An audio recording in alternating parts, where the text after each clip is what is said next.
This is the theme of setback and misery. Pause, punishment, select frames. One of the most interesting truths about being in setback or having to endure setback is that you never get as much sleep as you think you do or you think you should. No matter what, your mind is always worried about where you are and where you're going and what you need to do to get there. And so, as much as Paul is lying down, sleep in the bed, and really in a deep sleep until he senses Annie in the room and he wakes, he is under the assumption that he got this strategy all worked out and that when she comes in, he's going to be awake enough to be able to take her out. But he doesn't understand that Annie is first of all, she's well aware that he has been out of the room, but also that Annie is still in the power position. Annie can come in and out of this room whenever she wants to. It is her house, it is her context, it is her room, and he is her patient, whether she is still a licensed nurse or not.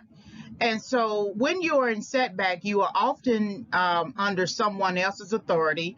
You are often under someone else's rule, under someone else's house, under someone else's patience, tolerance, prerogative, and they often can provoke you while you are in setback. But you never sleep as much as you think you do or you think you should. And with Paul here, he is really just oblivious to the nature of his setback. He is oblivious to the nature of Annie's true character and who she is and what she can do. He doesn't really pay attention to the idea that Annie comes in and out of his room at will, right? I mean, he's a man. What if he was changing clothes, right? What if he was doing something that a man might do in that instance, but she doesn't care?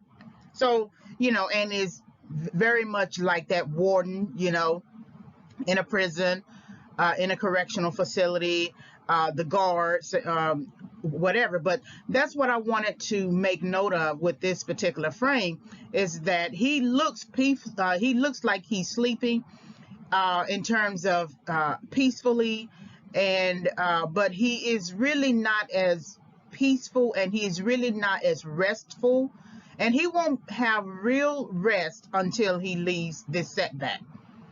Um, uh, so that's what I want to leave you with. So he senses Annie in the room, he wakes. She looks at him, so she doesn't have the same hair that she had before. Her face looks a lot different. This face looks really, really scary. I mean, if I was lying in the bed and this face showed up while I was asleep and I woke, I would be really, really alarmed because without saying much, Annie is saying a lot. There's some anger on this face. There's some just the need to continue to push forth her agenda. So Annie injects him with some sort of solution, something to maybe put him to sleep. And then she walks out of the room. So then we have the sun come up. Again, I like these visuals, right? We have the sun come up as if new light is on the horizon, right? And it is also necessary to melt the snow. So the sun has its own purpose, right, in the movie. Just as the blizzard has its own purpose, just as the rain has its own purpose. They're all signifying certain types of emotions. But the sun here is going to fool us into believing or into thinking that kind of everything is all well and everything is changing and that emotions are, sort of melting. It's not going to be as extreme, you know, as it has been throughout the movie. The sun is fooling us, or the visual of the sun is really in contrast to what is about to happen with Paul and Annie. So Paul is beginning to wake up. Remember that Annie injected him with something, and really that's symbolic of Annie injecting her beliefs, her thinking, her standards, her philosophies, her character into Paul, showing him that the only solution is violence. The solution to your problems is violence, which is ironic, which is very, very ironic, because isn't she uh, um, doesn't she have a problem with his untitled book and all of the use of profanity and the language and the nature of the work, and how she says people don't talk like that and everything? But she is actually the more violent one. The book is just filled with characters. It's make-believe. It's fiction. She is real life. So he's beginning to wake up. And Annie is saying, calling out to Paul and saying, I know you've been out of your room. And of course, he's going to lie about it and say that he hasn't been out of his room. And if someone is accusing you of being out of your room, they don't really need evidence to prove that, right? Because they wouldn't throw out that assumption unless they had some sort of fact to back it up. And so Annie has tied him to the bed. And this is the first, other than dropping the box of typing paper onto his legs, this is a good indication of Annie's thinking and character. That's why I say this room that she has Paul in is, I don't think this is the only person who has been in this room like that. You usually practice on somebody. And that's why I think her husband was in this room too. And so she did something to him. So he's tied to the bed in the same way you would think that he is tied to his publisher and having to write the Misery series until basically his death. And so he doesn't want to be tied to this bed no more than he wants to be tied to his publisher if he has to continue writing the Misery series. So he's tied to the bed, and she's trying to explain to him that I know you've been out of your room. I found your key. And then he begins to look for the tools that he was going to use in order to resolve his problem called Annie, which was the knife. And he didn't really learn anything, because the pills they didn't work, right? She ended up turning over the wine. So it's that enthusiasm to try to get out, that eagerness to try to get out, that hastiness to try to escape your situation, but not really learning from what you need to learn. Many people are going to be in setback as a result of the pandemic, right? As a result of the current pandemic, right? And many people are going to do all they can to try to get out of the learning process. If I can just skip ahead that learning process, no matter what, even if you did not purposely lose your job in terms of, get fired, but you lost your job due to the pandemic, and then you had to be evicted from your place. And many people live from paycheck to paycheck. I get that, or whatever, because I do. At the same time, we are not paying attention to those financial advisors who tell us that we need an emergency savings plan. And many people did not have work for a good long time. So if you did have an emergency savings plan, you would have to have one for almost 18 months. You'd have to have basically your rent and any sort of living expenses for 18 months. But some of us don't even have it for the next month. And if the pandemic has taught us anything, we need to really put back some savings, not just investments, because you could lose your investments based upon the whims of the stock market. But at least if you have something that you put something in a CD, or you put something in some kind of investment vehicle, that if you had to take it out within a month, you could take it out. choose those types of investments, right? And so that's sort of like the learning process. There was a learning process that I had to undergo when I was a government contractor, and I still am. I'm just not active right now.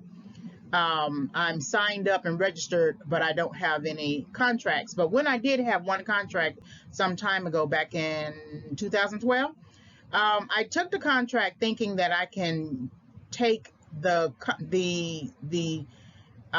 purchase agreement to the bank and get a loan, because, you know, after all, it's the United States government who wants, you know, goods and services. And so, but I still did not have the credit. I still did not have the assets. I didn't have anything to leverage. Even though I had the purchase agreement, I didn't have anything else to leverage to be considered a good risk. And so I left that meeting with the bank just embarrassed and sort of crying to myself. I didn't cry in front of the banker, but I just realized, I said to myself, how in the world did I get myself to this point? You know, to the point that I'm so financially unstable. And when I was in my setback, and I was still in it, and when I was in my setback, I was just really trying to grab at anything possible to pull myself out of it. And so I became a government contractor, and I did that much earlier in 2006, but I decided to take a contract in 2012, and I thought I could fulfill the contract. I was certain that I would be able to get a loan and everything. Well, I was able to get a loan, but through another type of agency, and the loan was not going to be enough to fulfill the contract, especially within the time frame they needed. And so I ended up losing the contract, and I ended up having to owe that particular agency thousands of dollars. And what I learned from that, as much as the crying and the grieving over myself and realizing that I should never have taken that contract in the first place because I really wasn't ready, but I was trying to grab at something to make life work for me. I couldn't find work. It was during the recent recession, the financial recession, and I couldn't find work. I wasn't able to return to teach, so I didn't have any income in, and all I was doing was freelancing to try to make some money. And after I finished the grieving process, and it still hurts, you know, to this day. After I finished the grieving process, what I learned from that situation financially, there were some other things I learned in terms of emotionally and psychologically, but what I learned from that situation financially, that whatever the contract amount is, whatever the budget is, whatever the capital requirements are, I need 3 times that in the bank. So if it's a contract that's $5,000, I need $15,000 in the bank.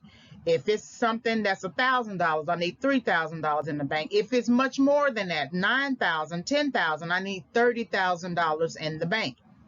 So that if something happens, I can still pay anyone I'm using as a contract employee or something. I can still pay my own bills, my own personal bills. And that's what I learned, that I need 3 times the amount in the bank before I engage in any kind of business effort in that way.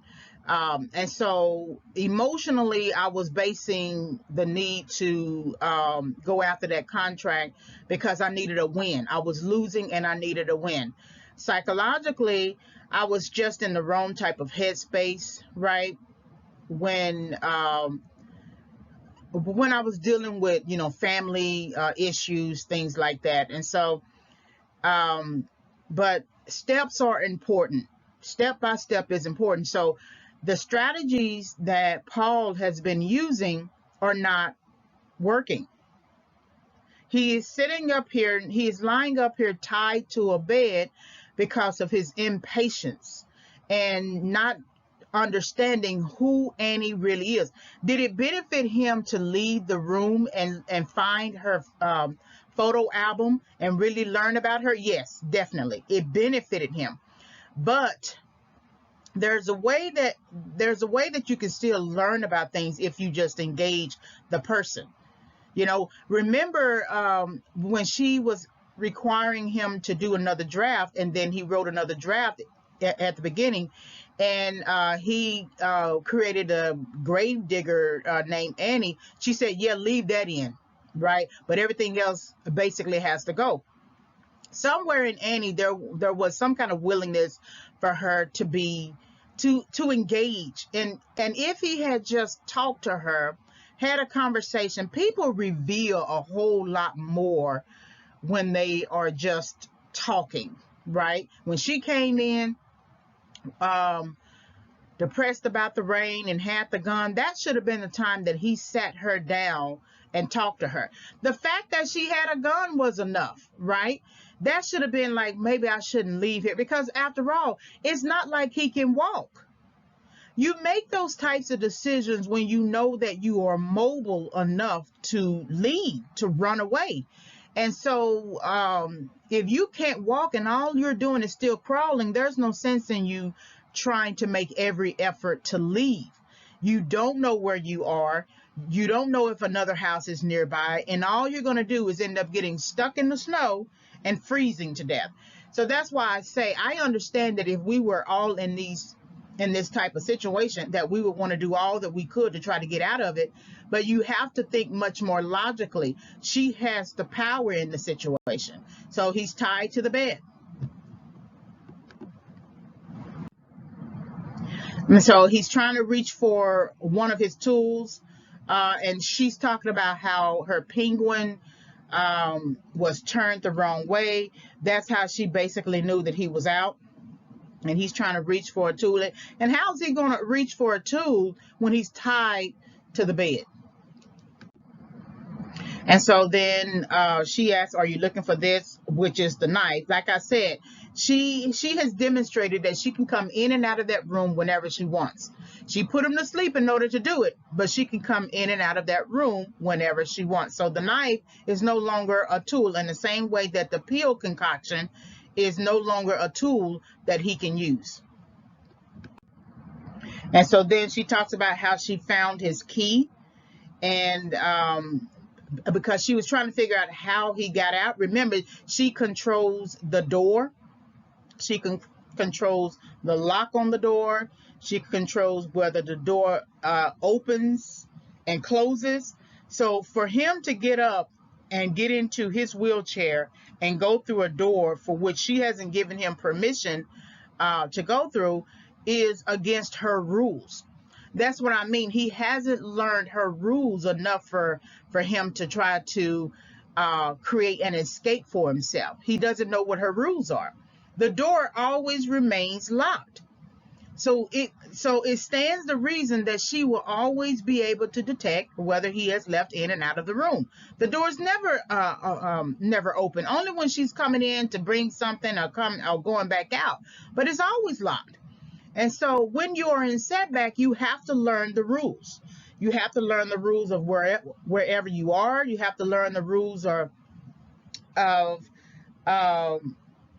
what you need to do to endure.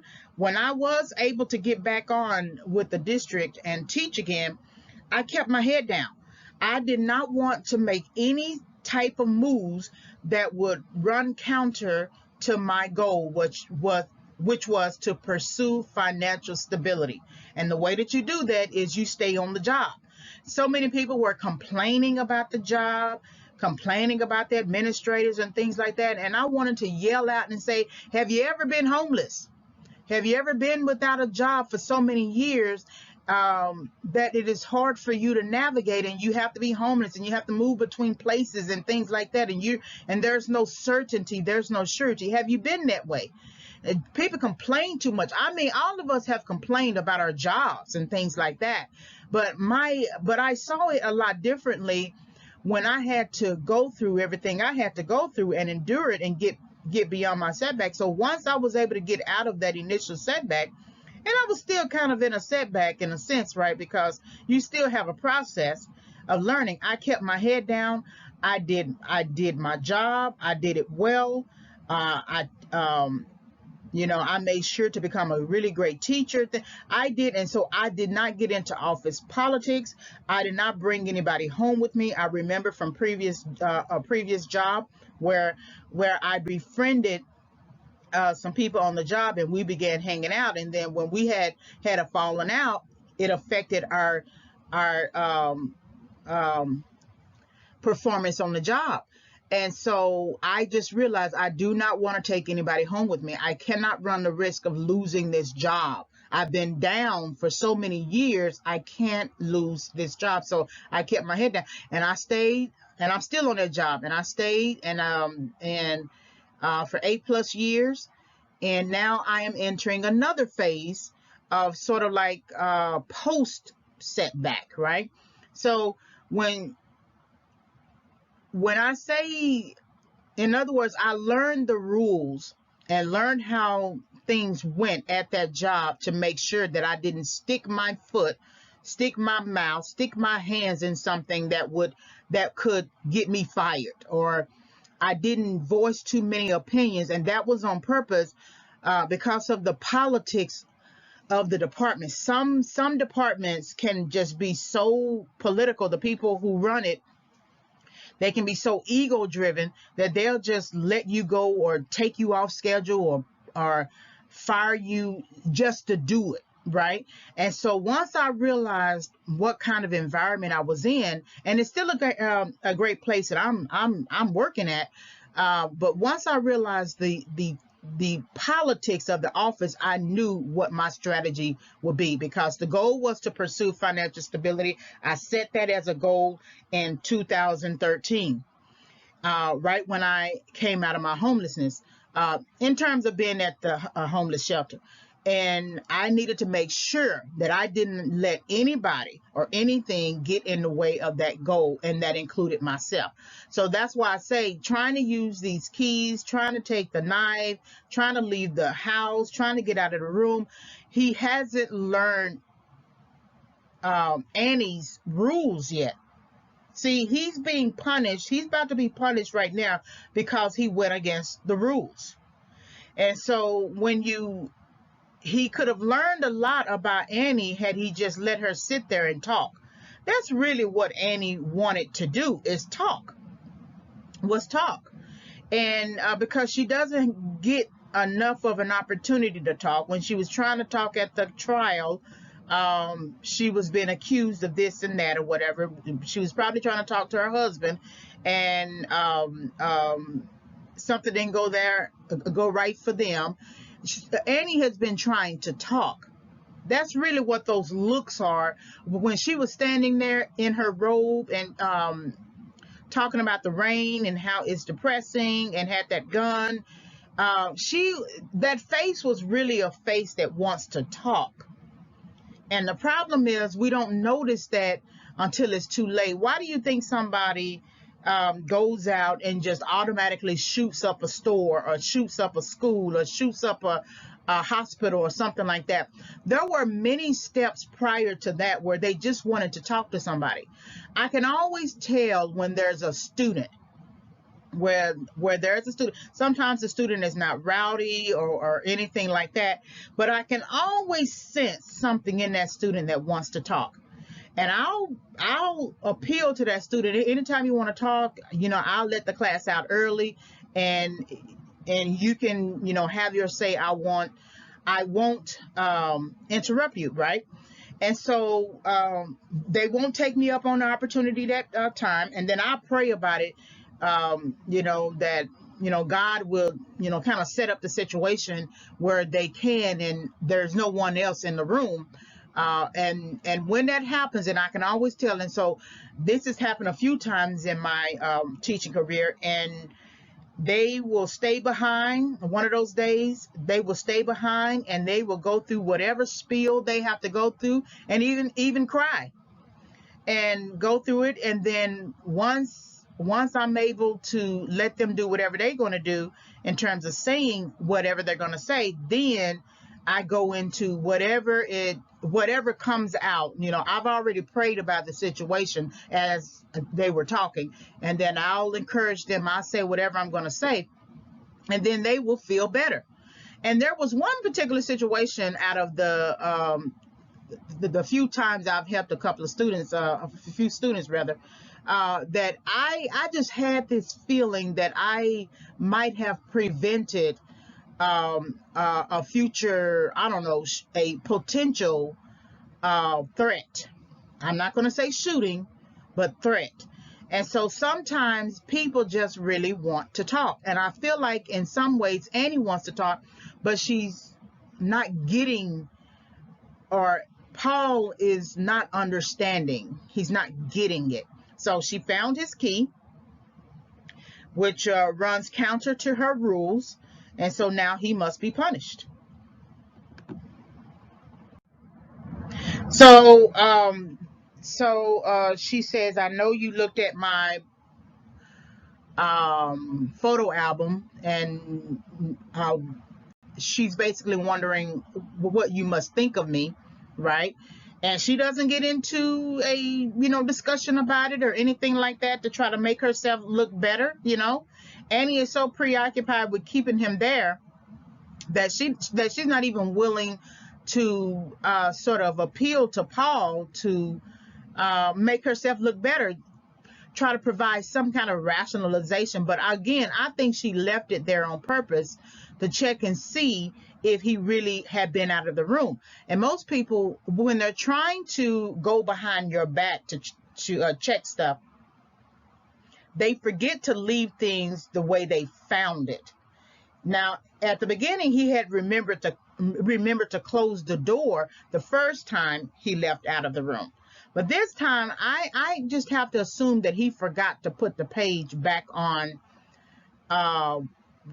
put the photo album back on the page the way he found it. And that's how she likely found out, too, that he had been out. But I think she had known about him being out much earlier because of the penguin, the penguin figurine.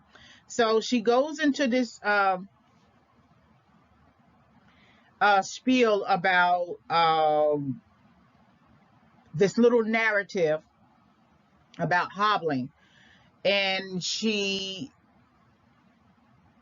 is discussing the diamond mines and how natives who stole diamonds, the way they resolved that problem was through hobbling, which has two goals: is to keep them working and to prevent them from running away. And so Paul is essentially living out this narrative, hobbling, because she's about to now break his ankles using a sledgehammer. This means that her violence has escalated. We thought her violence escalated with the gun, but I told you she doesn't plan on shooting Paul. Well, she doesn't plan on shooting herself, at least. But she has moved from saying, look at what you made me do, to dropping the the typing paper box onto his knees. And then now using the needle, tying him to the bed, and now using a sledgehammer. And she's using a narrative to validate and support her argument, and to justify her decision to basically keep him there until he dies. And so, of course, he's going to be alarmed, but he has to listen to the narrative. And Annie has been telling her little narratives, her little monologues for a long time, but I just think he hasn't been listening. Like I said, Annie represents his audience, his reading audience, for whom he has not been listening. And so now the fact that he hasn't listened has now escalated to this situation here. Now, not all viewing audiences, not all reading audiences would trap Paul Sheldon in their homes and tie him to the bed and beat him and all that kind of stuff. No, not everyone would do that, but she maybe represents an amalgam of certain people who are so extreme in their views about Misery and Misery Chastain that he's not listening. He's not hearing them. It's funny that he has never engaged the city at all. He doesn't know the general store manager. He doesn't know the sheriff. He doesn't know anybody at all. If you know, and he visits this area of Colorado all the time to write. And so it's funny, had he engaged the city and learned about the inhabitants of the city, he might have learned about Annie. Now that's very interesting, right? That's extremely interesting. That if he had learned, that if he had just been a part of somebody's house or something, visited somebody's house, especially the sheriff, someone would have gotten into a conversation about Annie Wilkes, which likely might have created a book idea for him. But it's just funny to me that he comes to an area that he should be well aware of and know the history of, or know some of the major players in the area who have been in the news. Annie was in the news. She was charged. She was charged with murder of strangling the babies, and he's never heard about that. Because had he heard about that, he might have been much more resistant to, I don't know, you know, it's hard to say, but it's interesting, though, that he doesn't know about the area that he comes to all the time and the people. He never checks in with the sheriff. He never checks in with anybody at all. So, I don't know. It's just interesting. So, Annie places a block of wood between his ankles because she's now going to fulfill that narrative. I mean, you can't tell the narrative without actually fulfilling it, right? Why sit up there and have a conversation about hobbling unless you provide a demonstration? This works like a visual aid. Remember, Paul is in Annie's university. This is her course. This is her. She's the teacher. She's the college professor teaching him concepts, right? Because he refused to learn about Annie with patience, so she has to force her views on him in the same way that she injected him with the sleeping agent to sort of inject her views and ideals and concepts and strategies and standards inside of him. She's now applying them here using the block of wood. So here's the sledgehammer, and her face is resolute. It doesn't matter how many times he tries to plead. She doesn't hear that. In the same way that he doesn't hear her. Annie, honestly, she has put on a face. I will say that Annie has been very good about putting on a face, especially the nursing face. So again, she's no longer a nurse anymore. She stopped being a nurse. She stopped being a nurse, I believe, after she read that Untitled book. She stopped being a nurse. And that's where he gave her permission. And that permission is now extending. Not directly. It's not like he's saying, Annie, I want you to hurt my ankles or something like that. I want you to trap me in this house. But by extension, a lot of times you can make the choice on something, but you can't choose the consequences. So once you gave Annie permission, she ran with it. She made you write a whole new book. I mean, she made you burn your book. She made you write a whole new book, another 2 drafts, right? She's been making him do the things that he has to do. Now, of course, you could say, well, no one can make you do anything. You must want to do it yourself. I mean, you know, the fact that he doesn't know the title of his own book and doesn't know what the book is about could be an indicator of why he wasn't that emotionally upset when he had to burn it. He was psychologically upset, but we didn't see a tear come out of his eye regarding having to burn that book. It's like, okay, maybe this particular thing didn't work out. It was almost like he was foreseeing rejection of the work, right, through the publisher and through another set of audience, reading audience. So it's like, okay, well, that didn't work out. I'll try something else. Instead, he had to go back to the thing that he wanted. He's been fighting against. So that's her sledgehammer. Her sledgehammer is something that I just, where in the world did she get a sledgehammer? Did she go out and buy that? It looks old. So if she's using a sledgehammer, there's some kind of indication that she might have used this sledgehammer before. You know, she has wood on her porch, but that requires like a saw or something like that, right? But a sledgehammer, where did she get a sledgehammer? And so there's a lot we still don't know about Annie. There's a lot. Like I said, I don't think her husband just left her. I think she did something to her husband. And that's why when Paul comes here and she wants to say love Paul and he wants to leave, she goes to this extreme.